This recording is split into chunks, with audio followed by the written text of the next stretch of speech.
सभी प्यारे दोस्तों का स्वागत है सार्थक कोचिंग क्लासेस में। जैसा कि आप सभी प्यारे साथियों को पता है, हमने उत्तर प्रदेश पुलिस कांस्टेबल 2024 की भर्तियों के लिए एकलव्य सीरीज स्टार्ट की थी, जिसकी क्लासेस काफी समय पहले स्टार्ट हो चुकी हैं। यदि आपने इससे पहले की क्लासेस नहीं देखी तो उनको अवश्य देख लें। उसकी लिंक मैंने आपको नीचे डिस्क्रिप्शन में दे दी है। प्ले लिस्ट बनी हुई है, आप क्रम वाइज तरीके से सारी क्लासेसों को ले सकते हैं। ठीक है दोस्तों, नोट्स बनाने के लिए आप हमारे टेलीग्राम ग्रुप को ज्वाइन कर सकते हैं, जिसकी लिंक मैंने आपको नीचे डिस्क्रिप्शन में दे दी है। वहां पे आप टेलीग्राम ग्रुप को ज्वाइन कर लेना और पीडीएफ डाउनलोड करना, उससे अपने नोट्स बना लेना। ठीक है दोस्तों, आज हमारा जो हिस्ट्री का टॉपिक है वो है मौर्य साम्राज्य। किसके बारे में पढ़ेंगे दोस्तों? आज हम मौर्य साम्राज्य के बारे में पढ़ेंगे। पिछली क्लास में हमने मगध साम्राज्य के बारे में जाना था। ठीक है, तो चलिए बिना देर के हुए हमारी आज की हिस्ट्री की क्लास स्टार्ट करते हैं।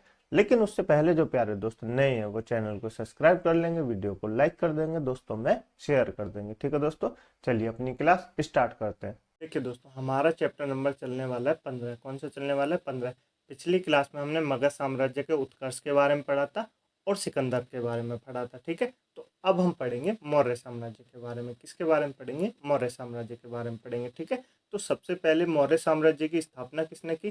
चंद्रगुप्त ने की। किसने की? चंद्रगुप्त ने की। मौर्य साम्राज्य के संस्थापक कौन है? चंद्रगुप्त है। उसके बाद उनके पुत्र बिंदुसार हुए, फिर अशोक हुआ, और अंतिम शासक कौन था? तो आप बताएंगे बृहद्रथ था। कौन था? बृहद्रथ था। यहीं से आपके दो क्वेश्चन बन जाते। पहला, मौर्य साम्राज्य की स्थापना किसने की? तो आप बताएंगे चंद्रगुप्त ने की। किसने की? चंद्रगुप्त ने की। दूसरा, मौर्य साम्राज्य का अंतिम शासक कौन था? तो आप बताएंगे बृहद्रथ था। कौन था? बृहद्रथ था। ठीक है, चलिए इतना क्लियर हुआ? बिल्कुल क्लियर हुआ। चले आगे, चलिए आगे चलते हैं। अब जान लेते हैं दोस्तों चंद्रगुप्त मौर्य के बारे में। ठीक है, चंद्रगुप्त मौर्य के बारे में देखिए, चंद्रगुप्त मौर्य मौर्य साम्राज्य का संस्थापक है और प्रथम सम्राट है। अब ये प्रथम सम्राट कैसे है दोस्तों? देखिए, बाकी जो वंश हुए तो वो क्या हुए? वो तो छोटे छोटे हुए, लेकिन महान सम्राट यानी चक्रवर्ती सम्राट कौन था? चंद्रगुप्त मौर्य था। कौन था? चंद्रगुप्त मौर्य था, इसलिए इसको प्रथम सम्राट कहा गया है। ठीक है, सबसे पहले दोस्तों मैं आपको एक तो साम्राज्य के बारे में बता देता हूँ और एक वंश के बारे में बता देता हूँ। देखिए, साम्राज्य होता है, एक तो वंश होता है, एक साम्राज्य होता है। वंश होता है दोस्तों, किसी छोटे से इलाके में कोई राजा राज करता है, उसको वंश कहते हैं। जैसे नंद वंश, हर्यक वंश, पुष्पभूति वंश, शिशुनाग वंश, ये मैंने आपको बताया, ये वंश है, मतलब छोटे राज्य पे इसने राज किया था। साम्राज्य होता है जो एक बड़े राज्य पे राज किया जाता है, उसको साम्राज्य कहते हैं। तो मौर्य साम्राज्य लगभग पूरे भारत में था, थोड़े से दक्षिण भारत को छोड़ दें तो मौर्य क्या हो जाएगा? साम्राज्य हो जाएगा, ना कि वंश हो जाएगा। आपको साम्राज्य और वंश में अंतर क्लियर हुआ?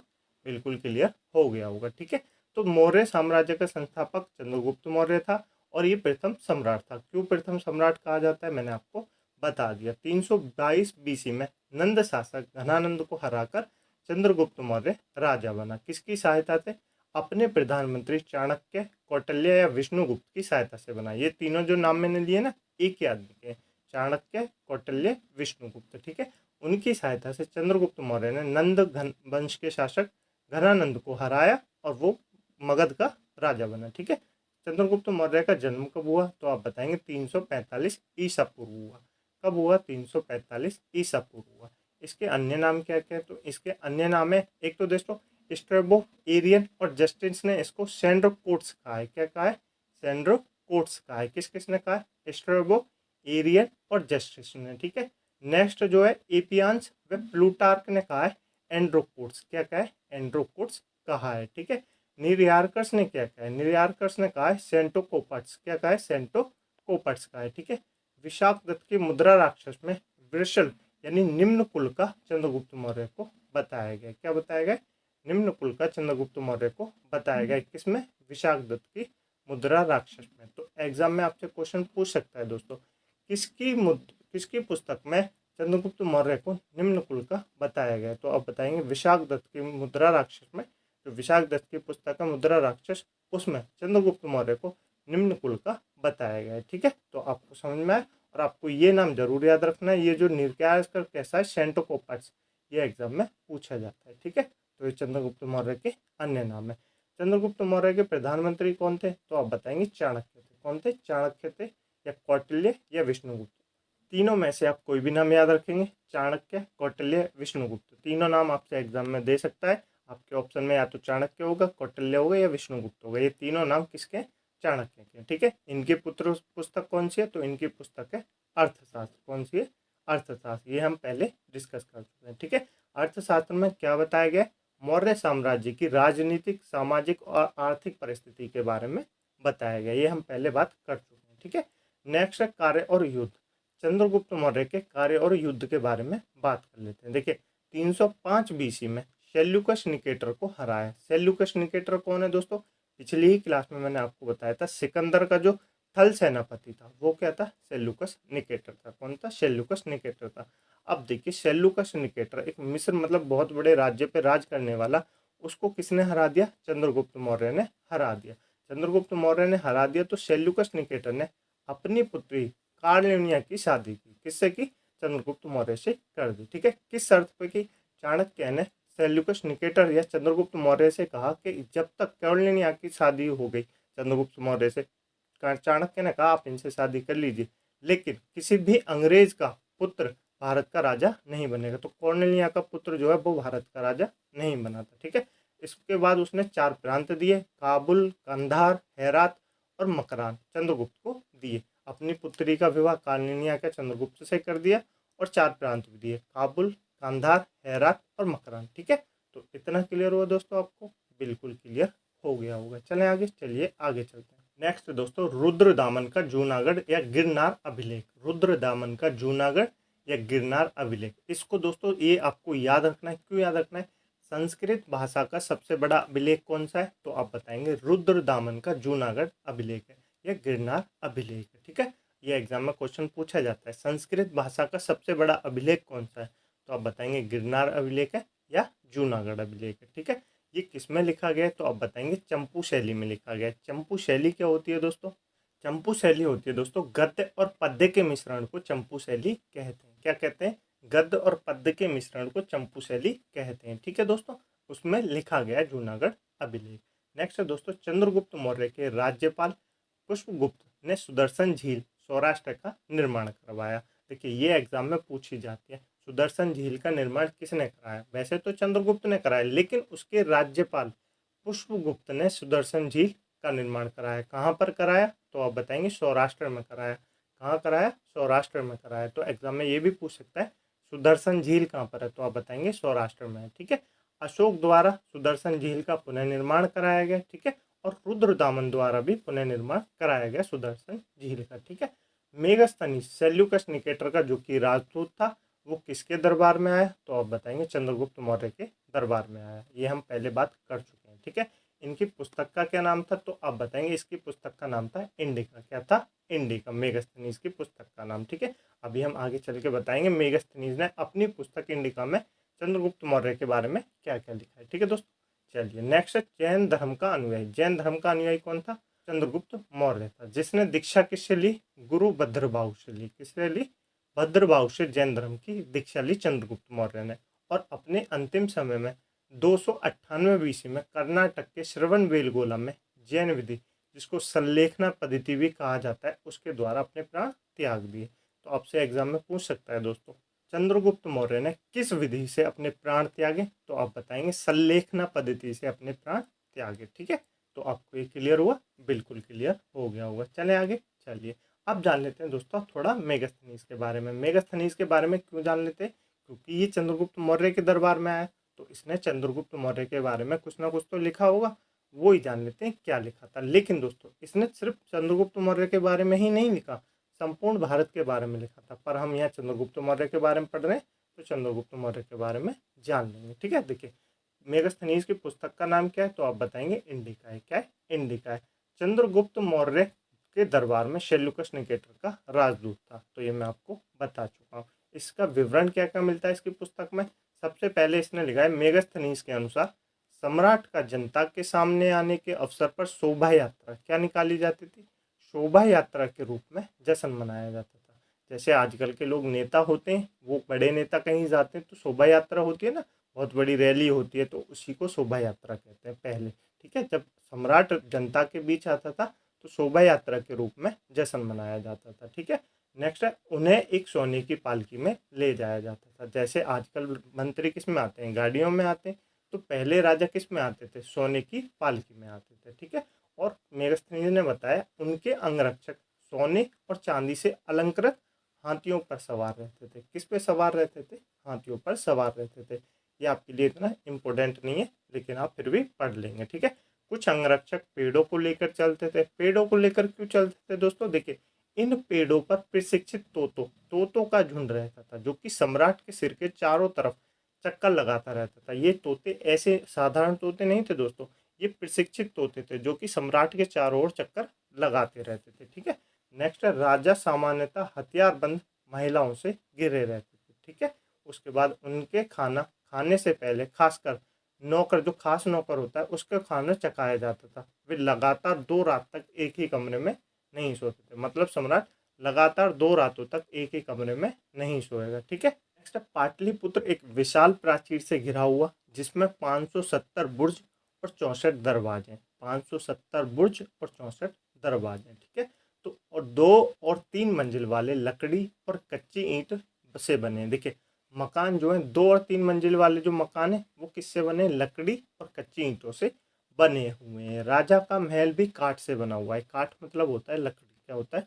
काठ मतलब होता है लकड़ी। लकड़ी से राजा का महल बना हुआ है, जिस पर पत्थर की नक्काशी से अलंकृत किया गया, जिसको पत्थर की नक्काशी से अलंकृत किया गया, ठीक है। नेक्स्ट है, वह चारों तरफ से उद्यानों और चिड़ियों के लिए बंद से घिरा रहता था, ठीक है। तो इसने मेगस्थनीज ने इतना लिखा है चंद्रगुप्त मौर्य के बारे में। आप इसमें से कुछ भी याद नहीं रखेंगे, ठीक है। अब पढ़ लेते हैं दोस्तों बिंदुसार के बारे में। किसके बारे में पढ़ लेते हैं? बिंदुसार के बारे में पढ़ लेते हैं। देखिए, 298 बीसी चंद्रगुप्त मौर्य का पुत्र था बिंदुसार, ठीक है। देखिए, बिंबिसार हरेक वंश का संस्थापक था। बिंदुसार चंद्रगुप्त मौर्य का पुत्र था। इन दोनों नामों में कंफ्यूजन होता है, पर आप कंफ्यूज नहीं रहेंगे, ठीक है। अन्य नाम क्या क्या है इसके? देखिए, अन्य नाम एग्जाम में पूछे जाते हैं। सबसे ज्यादा जो पूछा जाता है वो है अमित्रघात। कौन सा है? अमित्रघात। अमित्रघात किसका नाम है? तो आप बताएंगे बिंदुसार का नाम है। किसका नाम है? बिंदुसार का नाम है, जिसको शत्रु विनाशक भी कहा जाता है। मतलब अमित्रघात का मतलब होता है शत्रु विनाशक, ठीक है। और इसका दूसरा नाम है भद्रसार। क्या है? भद्रसार, जो कि वायु पुराण में बताया गया है, ठीक है। और उसका नाम है सिंहसेन। क्या है? सिंहसेन, जो कि जैन धर्म में बताया गया है, ठीक है। और बताया गया है 16 राज्यों का विजेता था कौन? बिंदुसार, जो कि बुद्ध विद्वान तारानाथ ने बताया। किसने बताया? बुद्ध विद्वान तारानाथ ने बताया कि 16 राज्यों का विजेता था बिंदुसार, ठीक है। सबसे ज्यादा आपको ये नाम जरूर याद रखना है, अमित्रघात। ये कई एग्जाम में पूछा गया है। अमित्रघात किसका नाम है? तो आप बताएंगे बिंदुसार का नाम है। किसका नाम है? बिंदुसार का नाम है, जिसको शत्रु विनाशक कहा जाता है, ठीक है। चलिए, नेक्स्ट है, आजीविक संप्रदाय के अनुयायी। देखिए, चंद्रगुप्त मौर्य किस धर्म का अनुयायी था? तो आप बताएंगे जैन धर्म का अनुयायी था। किस धर्म का अनुयायी था? जैन धर्म का अनुयायी था। लेकिन बिंदुसार किस धर्म का अनुयायी था? तो आप बताएंगे आजीवक संप्रदाय का अनुयायी था। किसका अनुयायी था? आजीवक संप्रदाय का अनुयायी था, ठीक है। इसके संस्थापक कौन है आजीवक संप्रदाय के? तो आप बताएंगे मखलीपुत्र घोषाल ने। कौन है? मखलीपुत्र घोषाल ने, ठीक है। नेक्स्ट है, सीरियन नरेश एंटीबॉक्स ने डायमेकस को भेजा था बिंदुसार ने। देखिए, देखिए, सीरियन नरेश एंटीबॉक्स ने डायमेकस को बिंदुसार के दरबार में भेजा। कौन आया बिंदुसार के दरबार में? डायमेकस आया। चंद्रगुप्त मौर्य के दरबार में कौन आया? मेगस्थनीज आया, ठीक है। तो आप ये याद रखेंगे, ये एग्जाम में नाम पूछे जाते हैं कि बिंदुसार के दरबार में कौन आया। तो आप बताएंगे ड्राइमेकस आया। कौन आया? ड्राइमेकस आया। तथा बिंदुसार ने मदिरा, अंजीर और दार्शनिक भेजने की प्रार्थना की, ठीक है। नेक्स्ट है, बिंदुसार की सभा में 500 सदस्यों वाली एक मंत्री परिषद थी, जिसका प्रधान खल्लाटक था। कौन था? खल्लाटक था, ठीक है। ये आप ये याद रखेंगे। नेक्स्ट है, बिंदुसार ने शासनकाल में तक्षशिला, बिंदुसार के शासनकाल में तक्षशिला में, जो कि सिंधु एवं झेलम नदी के बीच है, में हुए 2 विद्रोह का, किसका? 2 विद्रोह का वर्णन है। किसमें? तक्षशिला में। इस विद्रोह को दबाने के लिए बिंदुसार ने पहले सुशील और बाद में अशोक को भेजा। देखिए, अशोक का नाम आ गया। अशोक को भेजा किसने? बिंदुसार ने। जब तक्षशिला के बीच सिंधु एवं झेलम नदी के बीच 2 विद्रोह हो गए, उसका वर्णन मिलता है, तो उसको दबाने के लिए पहले सुशील और बाद में अशोक को भेजा। इतना क्लियर हुआ दोस्तों आपको? बिल्कुल क्लियर हो गया होगा। चलें आगे। चलिए आगे चलते हैं। अब जान लेते हैं दोस्तों अशोक के बारे में। बिंदुसार के बारे में आपको इतना ही याद रखना था, ठीक है। अब जान लेते हैं अशोक के बारे में। अशोक ने दोस्तों 273 से लेकर 232 तक राज किया। लेकिन सही डेट है दोस्तों 269। क्या है? 269 BC से उसने राज किया। क्यों? क्योंकि उसने पिछले 3 साल क्या किया? संघर्ष किया गद्दी के लिए। ठीक है, तो वो सही नहीं मानते। तो 269 BC में अशोक ने मौर्य साम्राज्य का सम्राट बना। कब बना? 269 BC में। इससे पहले अशोक अवंती का राज्यपाल था। ये एग्जाम में काफी पूछा जाता है। सम्राट बनने से पहले अशोक किस राज्य का राज्यपाल था? तो आप बताएंगे अवंती का राज्यपाल था। कौन? अशोक। कौन था? अशोक अवंती का राज्यपाल था। ठीक है, अशोक के बारे में जान लेते हैं। अशोक के पिता का नाम क्या है? अशोक के पिता का नाम है बिंदुसार। क्या है? बिंदुसार। बिंदुसार के पिता का नाम क्या है? चंद्रगुप्त मौर्य। क्या है? चंद्रगुप्त मौर्य। तो ये याद रखेंगे। माता का नाम क्या है? शुभदांगी। क्या है? शुभदांगी। ठीक है, जो कि बौद्ध ग्रंथ दिव्य दान के अनुसार है। ठीक है, अशोक के अन्य नाम क्या क्या है ये मैं आपको बता देता हूँ। ये काफी इंपॉर्टेंट है। अशोक के अन्य नाम एग्जाम में पूछे जाते हैं। मस्की, गुर्जरा, नेतुर एवं उड्डमेला लेख में लिखा है अशोक। क्या लिखा है? अशोक। मस्करी, गुर्जरा, नित्र एवं उडगोलम लेख में लिखा है अशोक। ठीक है, कनगजिल्ली शिलालेख में लिखा है राणियों अशोक, यानी राजा अशोक। ठीक है, जिसका मतलब है राजा अशोक। पुराणों में लिखा है अशोक वर्धन। क्या लिखा है? अशोक वर्धन। ठीक है, भावरू अभिलेख में लिखा है अशोक ने स्वयं को मगध का राजा बताया।